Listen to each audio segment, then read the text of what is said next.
Hi, welcome back to Softonic.com. I'm Alex and I am here once again to look at an indie game, and this time it is The Silent Age, a point-and-click time-traveling adventure, which is out for just about everything, be it Mac, PC, iOS, and Android. Okay, not everything, those four.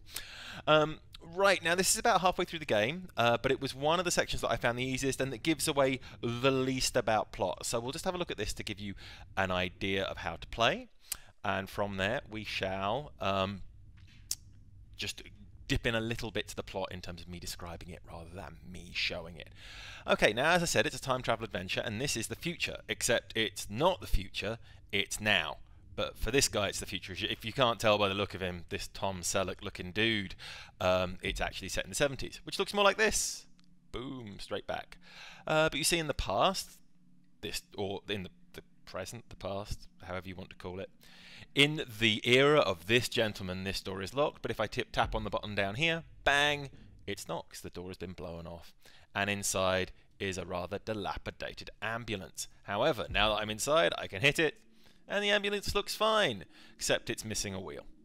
Okay, now I'm in here. It is a point-and-click adventure, so you can collect items around the world and use them to solve puzzles elsewhere. Joe here, the lead character, is a bit of an idiot. Anytime he picks something up that he could help himself with, he does, which is probably why the game doesn't allow him to run, because he'd just stumble over some scissors and kill himself.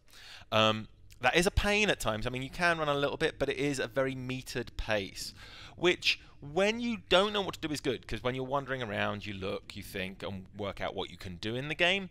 However, at other points, it does prove a little bit tiresome, because you're moving so slowly. When you know what you've got to be doing, when you know where you need to be, it just frustrates the fact that you can't get there faster, especially when you have to, as I'm doing now, flip between times to make that journey. Now, it's an intriguing game. Joe, like I said, not the smartest of guys. He's been given this time travel device, which in the game is this button here, which, again, is another thing that shows that this was originally really designed for mobile devices, because that button there would be able to be tapped by your thumb at any point, whereas on PC, as I'm playing it here, I obviously have to drag the mouse down there.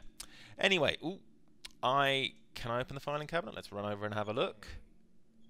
No. Oh, I can. Oh, no, it's locked. Oh, well. So let's travel, and then we want to go down. Yeah. Down we hop. There is a unfortunate dead chap. Very dead now. Whereas if we pick these up... due warning, I am about to start solving puzzles. So if you think this is something you're interested in, you might want to skip out. Now, I need... This gentleman is actually the man that gave me the time travel device. I found him shot in the basement of my company. And he handed me this and said that I had to find him in the present before he came back and died to warn him about what's going on. And Joe has no idea. He is literally following that blindly because a man gave him a device that allows him to travel through time. Which is fair enough, to my mind. Can't get through that door. Time travel again. Out we go. As I said, there are more complicated puzzles. This is perhaps the easiest section in the game. It's about halfway through. Whole game takes about 3 hours. Not too long. And I actually went through it in a single session. Because it's engrossing. The story is quite interesting, even if it ends on a bit of a kind of flat note.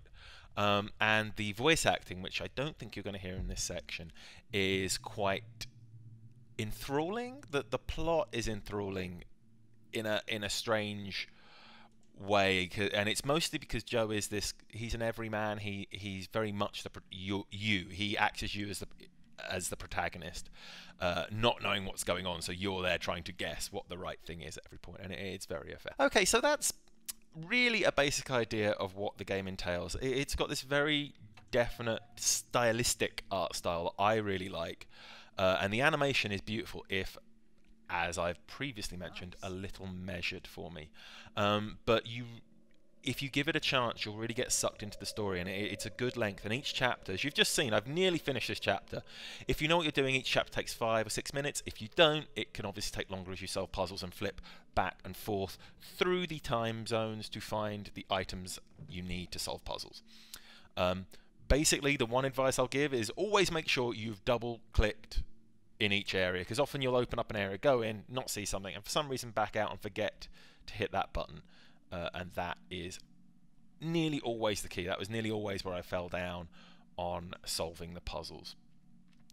Anyway, Silent Age is a fun and enthralling game that I would certainly recommend if you are patient and like this aesthetic. I mean, this kind of chilling cold of the future where there's nobody alive.